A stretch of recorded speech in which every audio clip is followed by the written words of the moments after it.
तो मुझे लगता है कि आप तथ्यों को पता करते रहिए, उन पे टिके रहिए, तो लोग भी फिर अंत में आपके साथ आ जाएंगे कि हाँ, इसने जो बातें कही थी वो सही है। अगर वो उनको साल में कोई सरकार 10 करोड़ और 15 करोड़ एक सोर्स से, सरकार के सोर्स से ऐड मिल रहा है और उनको दौड़ना भागना नहीं पड़ रहा है ऐड के लिए, तो बहुत कमाई हो रही है। उस कमाई के बदले आप पत्रकारिता के उसूल दांव पे लगा रहे हैं, ये तो अच्छा नहीं है। लेकिन जब तक आपका अपना लाइफ क्लीन नहीं है, आप कैसे पूछेंगे? फिर सरकार भी आपकी एक फाइल बना लेगी, उस फाइल से आपको डराएगी। तो अगर नहीं डरना है तो लाइफ को थोड़ा सा क्लीन रखिए, साफ सुथरा रखिए, जिससे सरकार आपकी फाइल नहीं बना सके। और फिर आप लिखिए, बोलिए और चीज़ों को पता रखिए। तो लेकिन जो भी है, फाइल है या फाइल नहीं है भी तो भी नहीं डरना चाहिए।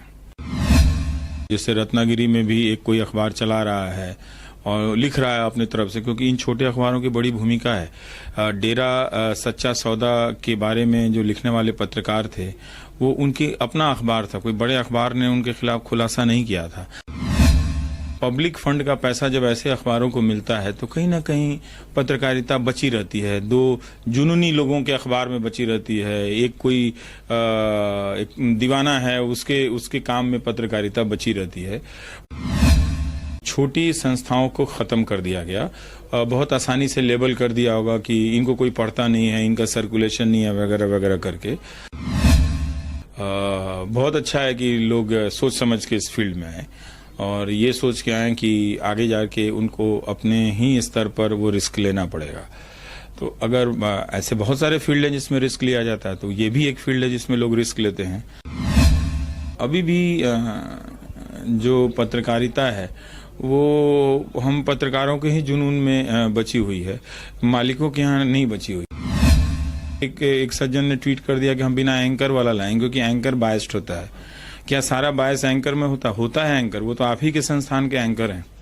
आप देखिए ना, आपने उसको बायस कैसे होने दिया है कि नहीं? और आप भी तो खुद उसी तरह से जो प्रोग्राम कर रहे थे उसमें क्या आप बायस नहीं हो रहे थे? तो सवाल उठने से इधर का फ्रस्ट्रेशन निकल जाता है, सरकार को पता चल जाता है। तो ये बेसिक रिपोर्टिंग बंद कर दी गई है, तो उस पर लोगों को सोचना चाहिए। अंत में ये लड़ाई लोगों की भी है, क्योंकि अगर लोग एक अच्छे मीडिया के लिए नहीं लड़ेंगे, वो मीडिया जो इस वक्त का मीडिया है वो भारत के लोकतंत्र को बर्बाद कर रहा है। सीधे सीधे उसमें बिना लाग लपेट के मैं कहता हूँ।